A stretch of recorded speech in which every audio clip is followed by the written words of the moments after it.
ဒီလူမင်းကိုလိမ့်နေပြီလားမင်္ဂလာပါအချိန်ခဏလေးပြီးအဆုံးထိနားထောင်လိုက်ပါလူတယောက်ရဲ့လိုအပ်ချက်တွေကိုသိရရင်ကောင်းမှာပဲလို့တွေးဘူးပါသလားစကလုံးတွေရဲ့နောက်ွယ်ကအမှန်တရားကိုဖော်ထုတ်နိုင်မဲ့နည်းလမ်းတွေတကယ်ပဲရှိပါတယ်ကဲလူတယောက်ရဲ့စိတ်ကိုဖတ်နိုင်မဲ့တောချက်၅ခုကိုအတူတူလေ့လာကြည့်အောင်ပထမဆုံးတောချက်ကတော့စကားကိုအရင်မယုံပါနဲ့အပြုမှုကိုပဲအရင်ဆုံးကြည့်ပါဟုတ်ပါတယ်တကယ်စိတ်ရင်းမှန်ကိုသူတို့လုပ်ရက်တွေကသက်သေပြပါလိမ့်မယ်ဥပမာအစဉ်ပြေပါတယ်လို့နှုတ်ကပြောနေပေမဲ့မျက်လုံးကလိန်လို့မရပါဘူးအဲ့ဒီကွာချက်ကိုသတိထားပါ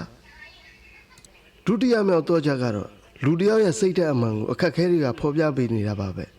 အခြေအနေတွေအစဉ်ပြေတာယာနေချိန်မှာတော့ဘယ်သူမှဆိုလူကောင်းပုံစံဟောင်းဆောင်လို့ရတာပေါ့ဒါပေမဲ့တကယ်အခက်ကြုံလာတဲ့အခါမှာသူတို့ရဲ့စိတ်ရင်းအမှန်ကိုတကယ်မြင်တွေ့ရတာပါပဲသုံးခုမြောက်တော့ချက်ကတော့သူတို့ဘာကိုဦးစားပေးသလဲဆိုတာကြည့်ဖို့ပါပဲသူတို့ရဲ့အချိန်တွေခွန်အားတွေဘယ်ဟာတွေပေါ်မှာသုံးချနေလဲဆိုတာက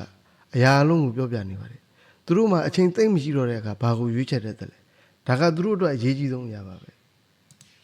နောက်ထပ်နံပါတ်၄ကတော့နည်းနည်းပိုပြီးပါနေပါတယ်မိကုံတစ်ခုနဲ့စမ်းသပ်ကြည့်တာပါသူတို့ကိုတကယ်လို့များဆိုတဲ့မိကုံမျိုးကိုမေးကြည့်ပါ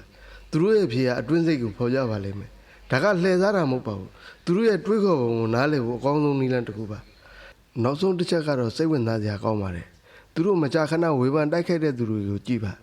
ဥပမာအောင်မြင်တဲ့သူကိုအမြဲတမ်းမကောင်းပြောနေတဲ့သူတယောက်ကိုစဉ်းစားကြည့်ပါအဲ့ဒါတကယ်တော့သူတို့ရဲ့ကိုယ်တိုင်မပြေဝမှုတွေကိုအပြင်ဘက်ကိုထုတ်ပြနေတာပါပဲဒီတော့ချက်၅ခုကိုမှတ်ထားလိုက်ပါအပြုမှုအခက်အခဲဦးစားပေးမှုမေးခွန်းနဲ့ဝေဖန်မှုတွေပါ